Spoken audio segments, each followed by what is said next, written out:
We're going to be showing you how you can disable YouTube Shorts on iPhone. So if you're annoyed by YouTube Shorts on your iPhone, go ahead and watch this video. Like the video if it helps you. Subscribe down below and let's get into it. So first you have to open your YouTube app on your phones, and then you have to click this profile icon on the bottom right corner.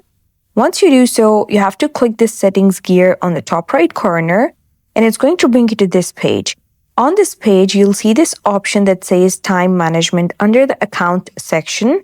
Once you click this option, it's going to bring you to this interface, and you have to scroll down until you see this option that says Shorts Feed Limit. You'll find it under Daily Limits. Now, simply turn it on.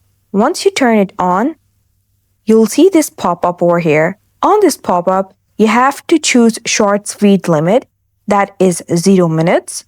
Once you do so and go back and refresh your app, you'll now see no shorts are being suggested over here. And even if you move to the shorts section over here, you'll see it will give you this notification that says you have reached your shorts feed limit. And that's how you do it.